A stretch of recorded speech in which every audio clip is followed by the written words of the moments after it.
La violencia de género es una violencia estructural, es decir, nace de dentro, es decir, de las normas que nos damos para convivir, para establecer las relaciones y para mantener un orden que se cree adecuado según el modelo cultural, ¿no? Por eso, cuando un maltratador agrede a una mujer, a su pareja, esté conviviendo, sea su novia, su chica, lo que hace es restaurar un orden que él considera adecuado para que la relación mantenga sobre los criterios que esa construcción cultural machista ha establecido y que le ha otorgado a él la capacidad de decidir lo que está bien y lo que está mal. Por lo tanto, cuando las circunstancias cambian, lo que hace esa construcción cultural es utilizar todos sus elementos de poder, bien formal o bien informal, para intentar mantener ese orden y para intentar incluso acumular más control, más dominio y más poder sobre la mujer en esa relación. Lo que está sucediendo ahora con la pandemia y con el confinamiento y la limitación de la movilidad es que el objetivo principal de la violencia de género, que no es el daño en sí mismo, sino que es el control, el sometimiento, el dominio de la mujer, el daño a través de la agresión es un instrumento para conseguir ese dominio, ese control, ¿no?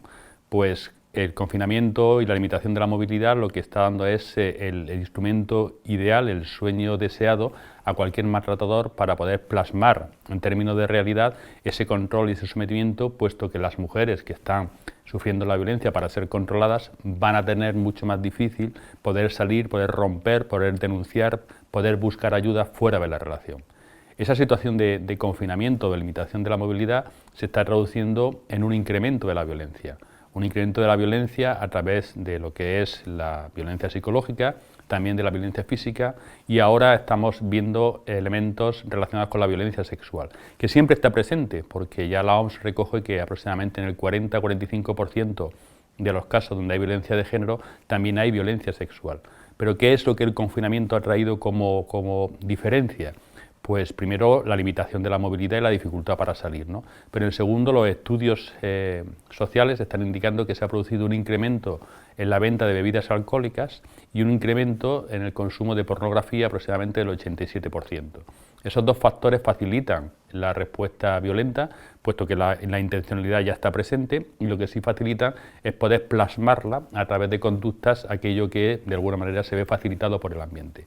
Luego, otra de las consecuencias del confinamiento es el incremento de la violencia sexual en un contexto de cierta impunidad, ¿no? Porque la percepción que tiene el agresor es que va a ser más difícil que esa mujer salga de la relación o rompa la relación.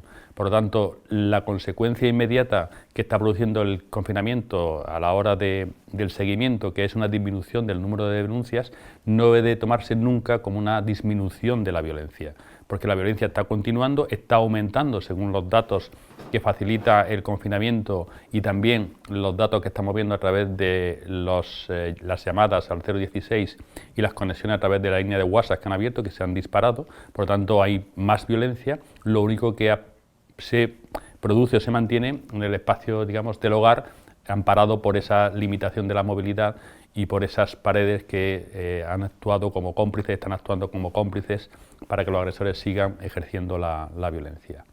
Esta situación tiene una doble consecuencia, es decir, la percepción de control que tiene el agresor ahora mismo se traduce en un incremento del riesgo, puesto que ante esa situación de violencia y de impunidad, si se produce algún elemento que rompa lo que es la dinámica de esa forma de ejercer el control sobre la mujer, se puede traducir en una agresión grave, pero lo que más nos debe de preocupar, porque estamos a tiempo de evitar, es el riesgo de cara a las circunstancias del futuro, cuando la pandemia y la situación económica se modifique y las mujeres puedan o perciban que tienen oportunidades para salir de la violencia, bien a través de la denuncia o bien a través de la separación o el divorcio, porque no hay que olvidar que según la macroencuesta el 73% de las mujeres que salen de la violencia lo hacen a través de la separación, no a través de la denuncia. Por lo tanto, ahora ven dificultades en salir de la relación porque no ven oportunidades laborales por la crisis económica, no tienen, digamos, la sensación de poder reiniciar una vida, pero cuando esto cambie van a poder hacerlo. Esa ruptura de la relación esa pérdida de control por parte del agresor se va a traducir en más riesgo y en la posibilidad de que se produzca un incremento de agresiones graves o incluso de homicidios. Y ahora sí podemos abordar esta realidad para tratar de actuar sobre los casos de violencia de género, facilitar todas las vías de detección en servicios como los sanitarios y sociales para poder hacer un plan personalizado de protección y de salida de la violencia a cada una de las mujeres que la están sufriendo. Y muy importante también, teniendo siempre en cuenta el impacto de esta violencia en los niños y en las niñas. Los estudios indican que tiene un impacto emocional, que tiene un impacto físico como consecuencia del estrés que están viviendo, y además conductualmente son niños y niñas que normalizan la violencia. Los niños la usan con más frecuencia, incluso un 26% aproximadamente maltrata a la madre también dentro de las propias relaciones, sobre todo cuando llegan a la adolescencia y edades mayores, pero están utilizando la violencia como algo normal y se va a traducir que si no rompemos con esta dinámica de violencia, estos niños normalicen la violencia, sean maltratadores o puedan ser maltratadores con más probabilidad que un niño que no ha vivido esas circunstancias, y que las niñas normalicen la violencia, el control, el dominio, el sometimiento que pueda ejercer un chico o que pueda ejercer su pareja en edades adultas, puesto que es lo normal, lo que han visto dentro de su propia relación familiar. Luego, la violencia siempre ha utilizado los elementos que ha tenido a su alcance para desarrollarse, la violencia de género, y las circunstancias actuales están siendo utilizadas por los maltratadores para ejercer aún más violencia y aún con más impunidad. Por lo tanto, necesitamos actuar. El confinamiento se produce en una situación y en unas circunstancias donde los datos nos indican que la violencia contra las mujeres había aumentado. En el año 2019, cuando terminó, había más mujeres asesinadas que en el año 2018. Y en los 2 primeros meses, antes del confinamiento de marzo, se produjo un incremento del número de mujeres asesinadas respecto al mismo mes del año anterior. En enero de 2020 hubo más asesinatos que en enero de 2019 y en febrero igual. Con lo cual, nada había cambiado como para pensar que el confinamiento se ha traducido o se iba a traducir en una disminución de la violencia, sino que las circunstancias estaban de alguna manera facilitando esa reacción del machismo, esos mensajes de las instituciones a través de la ultraderecha, todo eso estaba facilitando ese uso de la violencia por parte de aquellos hombres que lo deciden, porque ellos pueden elegir hacerlo o no hacerlo y deciden hacerlo, ¿no? Entonces tenemos como un ambiente propicio para la continuidad de la violencia y el confinamiento lo que ha venido es a reforzarlo y a facilitarlo.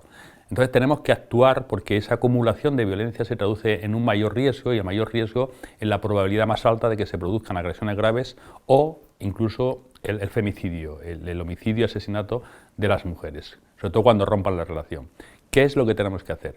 Pues, por una parte, tenemos conocimiento de las mujeres que han denunciado o que han acudido a servicios sociales o sanitarios bajo la situación de la violencia, es decir, ya han manifestado que son víctimas de violencia, que tienen problemas de salud, problemas de carácter social y que de alguna manera han pedido alguna ayuda.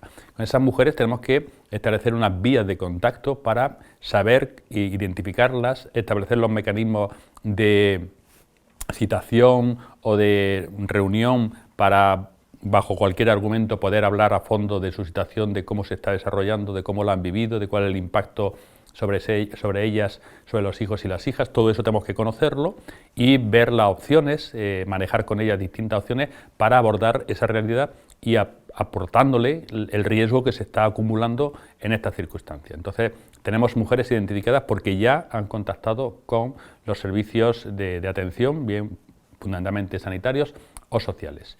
Y luego tenemos que desarrollar una tarea de acercamiento a las mujeres que están sufriendo la violencia.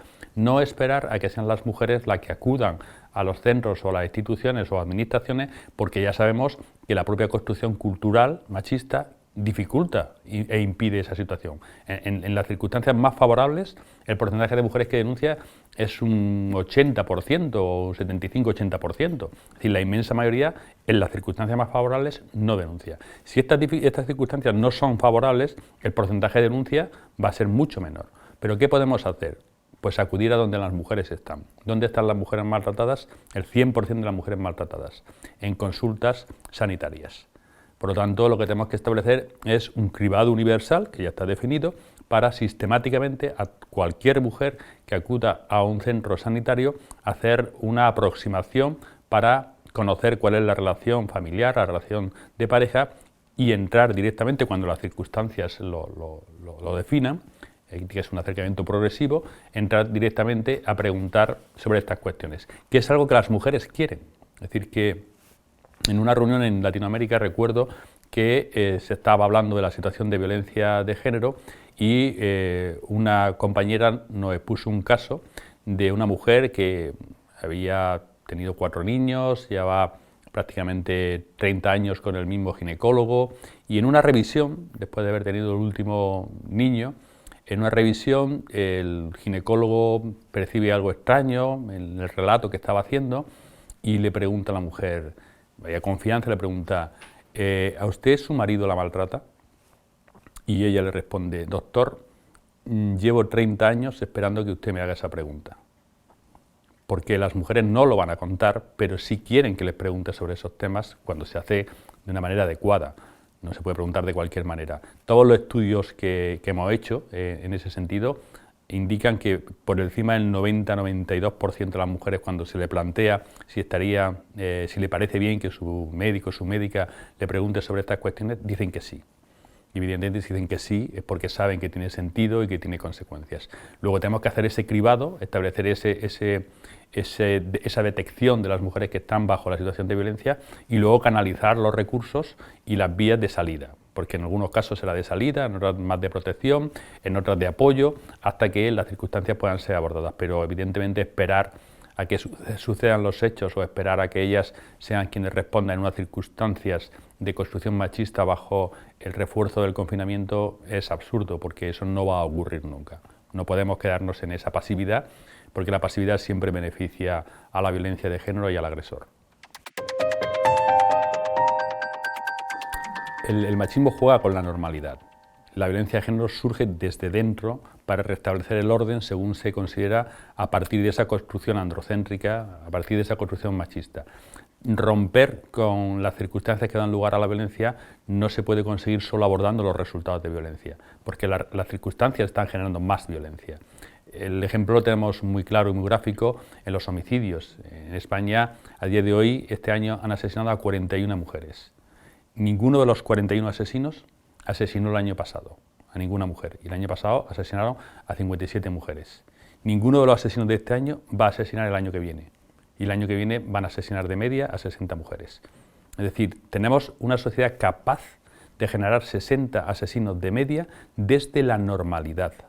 No forman parte de grupos criminales, de tramas de mafias, de criminalidad organizada, son hombres normales. Incluso cuando han asesinado y acuden los medios de comunicación y preguntan al entorno, a los vecinos, a las vecinas, dicen, uy, pues era un hombre muy normal, pues si se veía muy amable. Es decir, ni siquiera cuestionan al hombre que acaba de asesinar a la mujer para decir, uy, pues si parecía muy normal, pues si parecía muy amable. No, no, siguen hablando en presente. Porque es esa normalidad la que ampara la violencia y la que luego con los mitos y estereotipos trata de presentar al agresor como alguien que ha perdido el control a través del consumo de sustancias tóxicas, alcohol o drogas, o que tiene algún trastorno mental, o que ha perdido un arrebato o algo puntual, ¿no? La famosa frase, tras una fuerte discusión, llevó a cabo la agresión, la mató, ¿no? Tras una fuerte discusión, no, pero ¿por qué se genera la discusión? ¿Y quién genera discusión? ¿Y bajo qué circunstancias se genera la discusión? Entonces, todo eso no es el hecho, la consecuencia de un hecho puntual, sino la consecuencia final de una construcción de la relación basada en la violencia. Entonces, esa normalidad en la que tenemos que cuestionar y por tanto tenemos que hacerlo a través del conocimiento y de la mejora de la respuesta profesional. Tenemos la doble vía, ¿no? La vía de la educación a nivel general, la vía de la concienciación a nivel social y la vía de la formación para que aquellas profesiones, trabajos que tienen que responder ante los casos de violencia de género como realidad o como prevención, pues lo hagan de la mejor manera adecuada. Y la universidad tiene un papel trascendental porque es esa posición y esa formación la que va a permitir que la respuesta se ajuste a lo que necesitamos, que no es solo responder ante los casos, sino también prevenir que se produzcan nuevos casos. El ejemplo lo tenemos con la pandemia. Tenemos hospitales donde las UCIs están saturadas, pero dando una respuesta muy adecuada, muy buena, muy necesaria ante los casos que ya han producido pues, algún tipo de neumonía, algún tipo de distrés respiratorio, cualquier problema que requiere esa atención. Pero la clave, no estamos pensando en crear más UCIs, sino que estamos tratando de evitar que el virus pueda contagiar a personas, bien con el uso de mascarillas, con el lavado de manos, con la distancia social o con la vacuna. Luego la clave está en la prevención de los casos y luego cuando hay un caso, pues sí, todas las UCI que hagan falta. Pero aquí pasa igual, no podemos pensar que la solución a la violencia de género está en más policía, en más juzgados, en más penas, porque ahí siempre llegaremos tarde. Lo que hace falta es establecer esa especie de prevención a través de la vacuna, de la distancia social a un maltratador, de cualquier elemento que impida que ese hombre que decide ejercer la violencia, porque pueden no hacerlo, no están obligados a hacerla, no son personas que no tienen conciencia, que no tienen capacidad de discernir entre una conducta u otra, todo eso es lo que sí podemos cambiar a través de la formación y la concienciación. Por lo tanto, la universidad, en lo que es la formación para que los profesionales, las profesionales puedan dar una respuesta adecuada, es un papel clave, porque si no se sabe que la violencia de género es un problema de salud, pues difícilmente alguien de la salud o de sanidad va a responder con una mirada crítica ante una sintomatología que puede ser violencia de género. Y hoy por hoy, muy pocas universidades de España explican la violencia de género como un problema de salud. Se sigue pensando como un problema policial, como un problema forense o como un problema judicial. En Granada lo hacemos, pero no es suficiente y tenemos que cambiar porque además cuando lo hacemos te das cuenta que la mirada del alumnado es completamente diferente, cambia por completo y se ven responsables y se ven protagonistas y entienden que puede hacer algo. Y eso es fundamental para que cuando una mujer acuda con una sintomatología que está relacionada con la violencia, pero que no es el hematoma, que no es la lesión, pues pueda ser identificada como tal y pueda ser abordado su caso como un caso de violencia de género, no solo como un problema de delincuencia o como un problema criminal. La universidad no es una burbuja al margen de la realidad social. La universidad forma parte de esa construcción machista en la que hay una serie de referencias basadas en el criterio androcéntrico y por lo tanto hay una jerarquía además institucional que se puede utilizar para el objetivo que se pretende, que es transmitir el conocimiento a través de la experiencia, de la especialización, de la mayor formación y de esa manera integrar a la gente dentro del equipo y de ese conocimiento para que luego desarrollen sus vías a nivel personal, o se puede utilizar para ejercer poder, dominio, sometimiento y dentro del mismo llevar a cabo conductas de acoso, fundamentalmente de carácter sexual. Lo digo porque en el informe de la Unión Europea, de la Agencia de Derechos Fundamentales, el FRA, en el año 2014 arrojó que las mujeres que pasan por la universidad y llegan a puestos de responsabilidad sufren acoso sexual en un porcentaje mayor que las que no están en la universidad. Es decir, que todo lo que sea estar en ambientes masculinizados históricamente, no solo la universidad, también son la dirección de empresas y los puestos de mayor responsabilidad, pero son ambientes históricamente masculinizados y todavía gestionados desde una visión androcéntrica, pues todo eso aumenta el riesgo para que se puedan producir estas conductas de violencia de género, entre ellas el acoso sexual, la propia violencia como agresión de distinto tipo, dentro de la universidad, porque se utilizan los elementos formales de la jerarquía, más los informales de la influencia social, para llevarlos a cabo, justificarlos y mantenerlos en ese espacio de impunidad que hemos hablado que el confinamiento ahora potencia, pero también potencia la jerarquía, también potencia la dependencia profesional, saber que tu carrera depende de la relación con esa persona, etcétera, etcétera. Luego, tenemos que entender como una necesaria reflexión que las estructuras de la sociedad, entre ellas la universidad, están impregnadas de esa misma construcción y referencia y que, por lo tanto, tenemos que desarrollar mecanismos, instrumentos, protocolos para abordar la realidad y, sobre todo, para prevenirla, ¿no? Para que no se siga produciendo. Ahora nos hemos dado cuenta de lo que supone la limitación de movilidad, la restricción de movimientos y todo lo que impacta en lo que es la convivencia, incluso tu propio desarrollo personal, tus propias emociones, ¿no? El no poder relacionarte, no poder hacer algo que tú consideras que debes o puedes hacer, te ha supuesto como un impacto emocional y una limitación que restringe un poco el desarrollo personal, ¿no? Ya no solo relacional, sino personal. Si tomamos como referencia las paredes, lo que ha sido la limitación de movilidad como consecuencia de la pandemia, estamos hablando de 6, 7 meses, 8 meses de confinamiento. Pero si tomamos como referencia las limitaciones de carácter social que el machismo ha impuesto a las mujeres para decir, por ejemplo, como se dice hoy, que estas no son horas para una mujer o esos no son sitios para una mujer, estamos hablando de miles de años de confinamiento social para las mujeres. Las mujeres no han podido moverse con libertad en una sociedad construida para el uso fundamentalmente de los hombres, esa visión y esa construcción androcéntrica.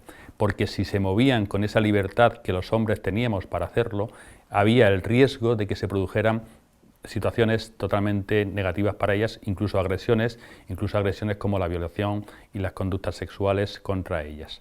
Cuando una mujer supera esos límites de horario o los límites de espacios, hay quien interpreta que están buscando algún tipo de relación, algún tipo de rollo, algún tipo de contacto, algún tipo de lo que se quiera. Siempre es la interpretación masculina la que da sentido y significado a esa construcción. Luego, muchas mujeres no han ido a sitios y todavía no van porque piensan que es muy tarde, porque piensan que el sitio tiene peligro para ellas, no para los hombres, etcétera, etcétera. Luego, ese es un confinamiento social, no la rigidez de una pared, pero sí el límite de la sombra de un hombre en algún momento o en algún lugar. Y eso es lo que tenemos que tomar conciencia para cambiar, para transformarlo, para poder movernos con libertad, hombres y mujeres. Margaret Chan era la directora de la Organización Mundial de la Salud en 2013 cuando se presentó el último informe global sobre violencia contra las mujeres en las relaciones de pareja. Ese informe arroja que el 30,1% de las mujeres del planeta en algún momento de sus vidas van a sufrir violencia por parte de sus parejas o exparejas. En nuestro contexto europeo, el 23,2%, es decir, 23 de cada 100 mujeres van a sufrir violencia en la relación de pareja. Luego hay otras formas de violencia de género que también, por desgracia, sufrirán y que hace que se incremente el porcentaje. Bueno, ella en esa presentación del informe en un tiempo tan lejano como 2013 ya dijo que la violencia de género era un problema de salud de dimensiones epidémicas. Es decir, la diferencia, por ejemplo, con la situación actual no está en el espacio, que son los dos elementos que definen una pandemia o una epidemia, el espacio en el que se desarrolla el problema de salud y el tiempo en el que transcurre. El espacio es el mismo, afecta a cualquier lugar del planeta, no hay rincón en el planeta, por muy lejano que sea o por muy poblado que esté, en el que no existe la violencia contra las mujeres. Y la diferencia es que la evolución, a diferencia de la pandemia del coronavirus, es más lenta. El coronavirus está aumentando a una velocidad muy alta, mientras que la violencia sigue su ritmo constante, pero también está aumentando. Los datos de los últimos 2 informes de Naciones Unidas, de la Oficina contra la Droga y el Crimen de Naciones Unidas, el de 2013 y el 2019, arroja que se ha producido un incremento en el número de femicidios a nivel global del 14,9%. 50.000 mujeres son asesinadas cada año en el contexto solo, porque la violencia de género es más amplio, de la relación de pareja y de la relación familiar. Eso significa que cada 10 minutos una mujer es asesinada en el planeta como consecuencia de esta violencia. Por lo tanto, tenemos ese impacto global a un ritmo diferente que el de la pandemia, pero es una dimensión epidémica que afecta a todo el planeta, luego es una dimensión pandémica que evoluciona a otro ritmo distinto. A día de hoy, el número de personas afectadas por la pandemia, según los datos que están recogiendo las universidades americanas, está alrededor de 50 a 54 millones, más o menos, y a día de hoy el número de mujeres que han vivido la violencia de género son 70 millones. Luego vemos que el impacto de la violencia, aunque tenga un ritmo distinto, es tan amplio y más constante que el de la pandemia, por ejemplo. No es comparar para decir que uno es más grave que otro, simplemente para tomar conciencia de que si somos capaces de entender que la pandemia es un problema grave, deberíamos de ser capaces de entender que la violencia de género es un problema grave, porque la pandemia acabará y la violencia de género no sabemos cuándo va a acabar. La pandemia creemos que para 2022 estará superada, con las vacunas, con la prevención, con todos los instrumentos que se están desarrollando. La violencia de género seguro que en 2022 no ha acabado. Y probablemente, si seguimos en las circunstancias actuales, habrá aumentado, tal y como estamos viendo en los últimos años, porque hay una reacción del machismo que no solo niega, sino que potencia los argumentos, las justificaciones para ejercer esta violencia. Sí, del mismo modo que hablamos de maltrato y de violencia, tenemos que hablar de buen trato y de paz y convivencia como respuesta alternativa. Y es un proceso cultural que tenemos que transformar. Es decir, los hombres tenemos que dejar de hacer muchas cosas y las mujeres tienen que dejar de ver y hacer otras cosas que son construcciones culturales. Porque el machismo es cultura, no es conducta. La gente entiende a veces que el machismo es conducta, determinados comportamientos, determinadas expresiones, determinados chistes, determinados piropos, eso es machismo. eso es consecuencia del machismo. El machismo es la cultura que lo hace posible, que luego lo justifica, lo minimiza, pero es la construcción cultural que entiende que esas cosas en un momento determinado pueden ser graciosas, pueden ser simpáticas, pueden ser correctas, etcétera, etcétera. Entonces, en esa construcción machista de la identidad hay una construcción que se dirige al hombre para decirle, tú como hombre tienes que hacer esto, y tienes que cumplir estos objetivos y tienes que desarrollar tu masculinidad en estos espacios, en estos tiempos, con estos roles y estas funciones, y a ti como mujer pues te dice que tú como mujer pues tienes que ocupar estos espacios, estos tiempos, estos roles, estas funciones, ¿no? Y por eso hay muchas mujeres que viven la violencia desde la normalidad, ¿no? Mi marido me pega lo normal, pero hoy se ha pasado, me decía a mí muchas víctimas, entendiendo que había normalidad en la violencia y solo se criticaba la violencia de género, o entendiendo que hay un orden, digamos, determinado, como por ejemplo una mujer después de una conferencia un día que se acerca para felicitarme, está hablando conmigo y me dice de repente, no piense usted que a mí mi marido me ha puesto la mano encima. Y yo le dije, no señora, yo de verdad que no se me ocurre a mí que eso pueda pasar. No, yo quiero que lo quede muy claro que a mí mi marido nunca me ha puesto la mano encima. Y me dice, claro, que yo tampoco le he dado motivo. Entonces vemos la construcción cultural que te dice a ti, mujer, que si tu marido te pega es porque tiene una razón para hacerlo, para hacerte sentirte responsable e incluso culpable. Y luego que si tú eres una buena mujer, esposa, madre, ama de casa, no te va a pasar nada. Que solo les pasa a las malas madres, a las malas mujeres, a las malas esposas, a las malas amas de casa. Entonces, eso es machismo, cultura, construcción, con un mensaje para los hombres y con un mensaje para las mujeres. Entonces, en esa transformación tenemos que romper la manera de reconocimiento, porque un hombre que es machista es reconocido como más hombre.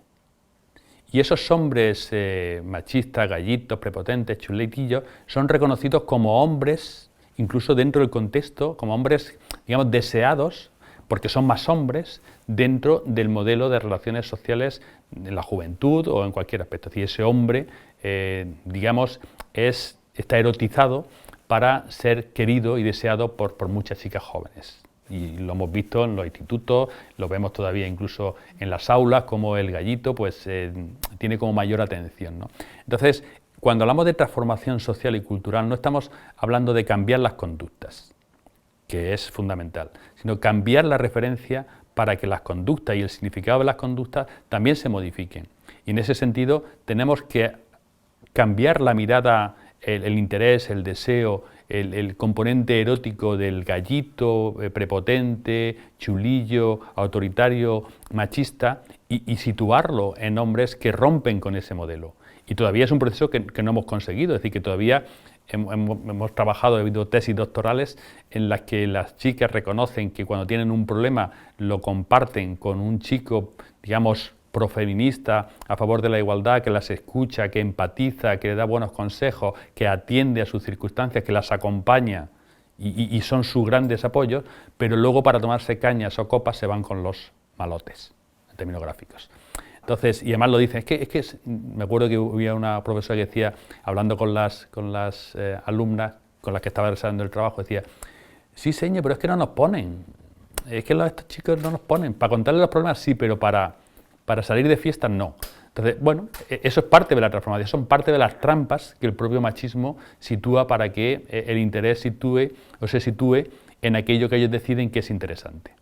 Entonces no deja de ser una construcción basada en los mitos del amor romántico, en toda esa figura del hombre, presentándolo como que ese hombre va a ser el capaz de proveer y proteger. Pero no queremos hombres que provean y protejan, queremos hombres afectivos, que quieran y que amen, y que se vinculen y que se comprometan con la relación, no con su propio ego o con su propio ombligo, que de eso ya sabemos demasiado. Pues estamos viviendo un momento, como en cualquier periodo histórico, en el que las dinámicas y los cambios se están produciendo de una manera determinada. Pero a diferencia de lo que ha ocurrido anteriormente, el cambio, la transformación está siendo liderada por las mujeres y protagonizada por las mujeres para alcanzar la igualdad. Estamos, de alguna manera gráfica, a bordo de un tren lleno de transformaciones y la próxima parada es la igualdad. Quien no se suba al tren de la transformación social a favor de la igualdad para convivir en paz y para poder relacionarnos sin ningún tipo de imposición ni limitación, se quedará fuera de esa convivencia, porque la sociedad ya es consciente de la injusticia social que ha supuesto el machismo y no va a permitir que quien trata de imponer su posición individual a cambio de la armonía, a cambio de la paz, para tener privilegios y posiciones exclusivamente de poder individuales, no va a permitir que esa gente pueda formar parte de esa convivencia. No va a hacer nada contra él, puesto que siempre habrá, digamos, un respeto pacífico, pero evidentemente no estará integrado en la manera de organizarnos y de convivir. Por lo tanto, yo creo que es muy importante que hombres y mujeres nos unamos a este tren de la transformación y alcancemos ese destino próximo, que es el de la igualdad.